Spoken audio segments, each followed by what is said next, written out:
Morning everybody. It's been just about 2 weeks since I planted this hay here and since I picked up the camera. Since I planted this hay, I spent a lot of time working ground and planting beans for a couple farmers, so I've been pretty much off the farm the entire time. I'm out here in the field. We finally got a shot of rain overnight. Actually hadn't had rain since I planted. Take a look down the row. You can see it all popping up in rows. It's awesome. We've got alfalfa popping up and a lot of grass in here, and yeah, just awesome to see this popping up. A few project updates. I've been doing wheel bearings on the wagons here, and I went and got some wheel bearings for this wagon, and turns out I got the wrong wheel bearings because there's two different hub sizes on this wagon. The front ones are different than the back ones, and I based all my bearings off of the front hub there, and turns out the back ones were not correct. So I've got to get a different wheel bearing set for that spindle. Other than that, the other three are set. It is a beautiful Tuesday morning, hot and humid, sunny. Had a bunch of rain over the weekend, and now we're getting into some warmer weather. We got more rain coming, but hey, the sunshine, we're gonna take it while we can get it. Get this hay popping out of the ground more. I gotta move this wagon, and I kind of stranded it here by the barn. I brought it down here before I planted the field, but now I kind of stranded it here, and I think I can squeeze it through there if I move some stuff.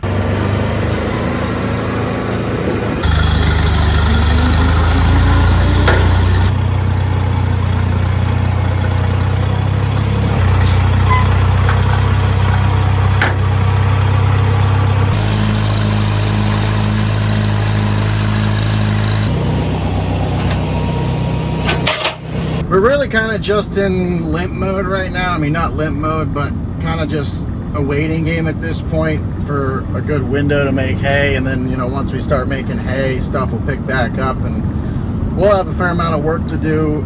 8 acres of hay there at home. Hopefully it should be a pretty heavy cutting. We can get some good hay made. We've got a couple rented properties that are going to be about ready here soon as well. And eventually by late summer, you know, we will have the rest of that new seeding to cut, and might get 2 cuttings off of there, I don't know. So we're gonna have a fair amount of hay to make here this year. But right now it's just a waiting game until we get there. Currently hauling a load of straw. This is like the second to last load of straw that I got to get out. I have 28 bales or so in the barn yet that are spoken for. They've been spoken for like 3 months, and they're supposed to come get them here this month. And then that's it. We are going to be completely empty. Yeah, we're back. As far as equipment, everything is pretty much ready. That I need to change a filter on and put some twine and silocaine in it, but we'll do that like the day of. And all the machines are greased and ready to go except the tedder. I'm going to grease that when I pull that out. This has got this stupid leak underneath it, but that's going to be a long-term project sometime else. I can't do it now. This tractor's ready to go. We've actually been using it a fair amount lately. Disked with it kind of back in, I think it was March, and then we planted hay with it, and then I actually did some disking yesterday with it. Disc bind is ready, greased, and knives are sharpened and changed. Like I said, I got to grease that. And then there's the problem child. Normally the 966 is the problem child, but so far this year it hasn't done anything bad, knock on wood. But the AGCO, it's got a stupid issue. The fuel line on it is clogged again. At least that's what I believe it is. You know, I was running it and it just started sputtering, and I was down the road and it almost left me stranded on the road, and it was in bad shape. And so I finally got it in the barn here, and well, then when it was sitting here, it started leaking out of both tires, and that was a problem. And then I went over here and I was like feeling around on a hole, and then the calcium started shooting out of the rim, and we ended up just putting tubes in. So there are tubes in the tires here instead of calcium. We got rid of the calcium, put tubes in. Hopefully it rides a little bit better. We did definitely lose a lot of weight in the back end because that calcium is heavy. It does have wheel weights though, and I'm hoping that, you know, we still should be able to do the vast amount of jobs that we do with this tractor without the calcium in the tires. Calcium was just getting to be a problem. It was corroding the rims, and it was just not really good. Yes, we could put antifreeze or beet juice in there, but as of now, the rims are in bad condition, and I don't want to deal with anything leaking. Maybe down the road, if we put new rims on it, we can fill the tires again if we see that we need it. But as of now, there's tubes in there holding good air, and that is fixed. We got to get this tractor to the shop though sometime this week or next week whenever they call me, but it is not going to run as it is. Like it is barely running as is. That line is so clogged. What they're going to do is they're going to clean the line, drop the tank, and clean the tank, and if there's any other issues, they'll fix it when it's there. I am super excited the hay season is finally here. I'm ready to get back in the grind. If you're curious what I was disking, click this link up here and you can go watch a video where I was doing some disking. Ain't that a beautiful stand of hay? Doing a little something different right now.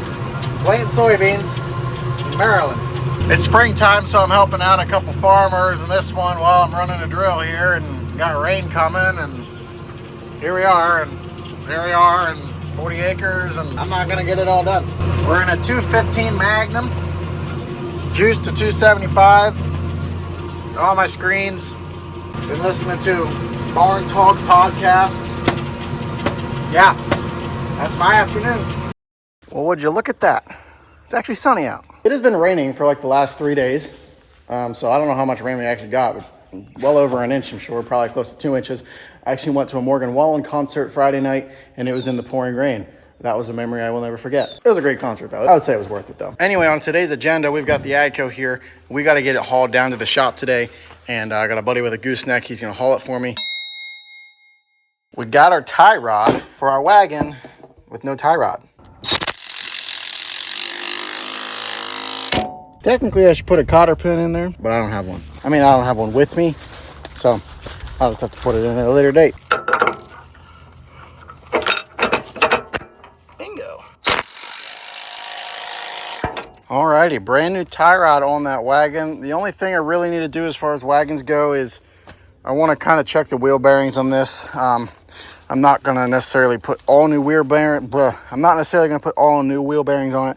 I at least want to just jack it up, check them, and repack them if I can. If the races are shot, we're going to push them through one more year. I have 2 bearings left from when I was doing these wagons back here, 2 extra ones. So if they fit, I'll throw them in here. If they don't, we're just going to try to repack them and limp it through the season. We really only use this wagon for 1 year because last year, halfway through first cutting, it took a dump on us because of that tie rod. So this was a well overdue fix. It takes me a while to fix things sometimes because, money and trying to, you got to choose what things you really need to spend money on, especially when, one, the price of things right now is absolutely ridiculous. And 2, we're a small farm. It's not like we have a well-established cash flow throughout the year. So you got to pick and choose what you spend your money on. And we managed to limp through the entire hay season with 2 wagons.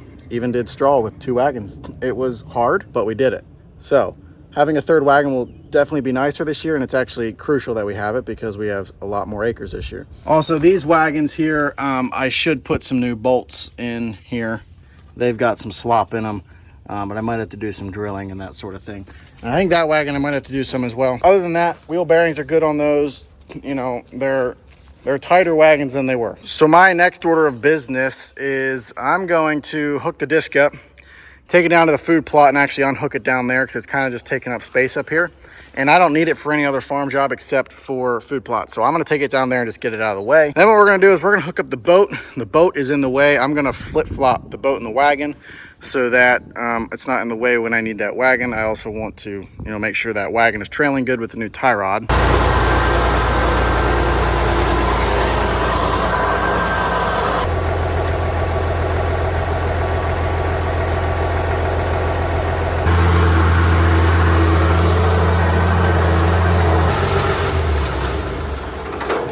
Kind of forgot to pull the camera out for a little bit of this stuff here. Got the boat and the wagon switched around. That was a tedious process because I got to back that boat up on like some chucks so it sits level. I'm hooking the disc bind up because I'm going away here Thursday for a couple days. Fortunately, it's supposed to rain, so I'm not missing a good weather window, but this week just looks like a lot of rain here, off and on rain. Next week, good clear window. At least as of now, it's a good clear window. So I'm getting the disc bind hooked up now. I'm kind of getting stuff ready, so as soon as I get back, like the day that I get back, I might try to start knocking down hay. I scouted a bunch of fields this morning. Kind of what I'm figuring here.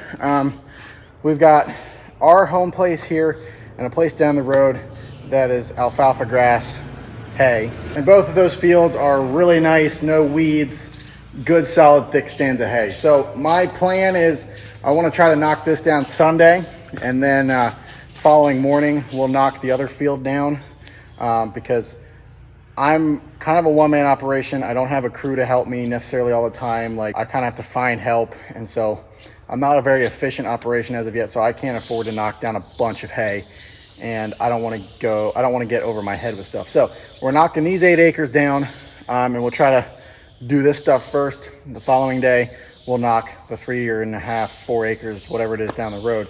Not a huge field, but we'll do that the next day. And then I've got about 5 miles from here, I've got 10 acres of super thick hay, grass hay. It's got some weeds and some less desirable grasses in it, so we might big bale some of it for our steers, and the good stuff I'm gonna small bale for the horses. Get some grass hay in the barn. That is incredibly thick stuff, but that is probably gonna come after we're done with this stuff here. And then down the road 2 miles, we've got about 10 acres of kind of weedy, low quality, low yielding grass hay. So I'm kind of gonna let that go to last. Those are kind of gonna be some stands that we gotta do some work with, you know, fertilizer and lime and some spraying for broadleaf and stuff. So that's kind of gonna be the plan for that. That's my tentative plan as of now. Don't know if that's gonna go as planned. And then I've got about 8 acres of custom work here just behind me. Again, that's the tentative plan, but this is farming, so it could completely be thrown in the garbage and we'll have to come up with a new plan. I'm gonna stop rambling for the day. I think I've talked enough in this video. You guys get the gist of it. We're just twiddling our thumbs until weather's fit enough to make some hay. There have been some guys within 20 miles of here that have made some dry hay. I don't know how they did it, but they did it. We have not had that luxury yet. As much as it is raining though, I'm not gonna complain too much about it because I am grateful for it. We've got crops in the ground that need to grow. We've got hay that's gotta grow. And this time last year was the start of a really bad dry spell for us. So we will take the rain where we can get it. I just need one window where I can make a bunch of hay, and that'll lift some stress off the shoulders. So thanks for watching, guys. See you in the next one. Hopefully we're making hay.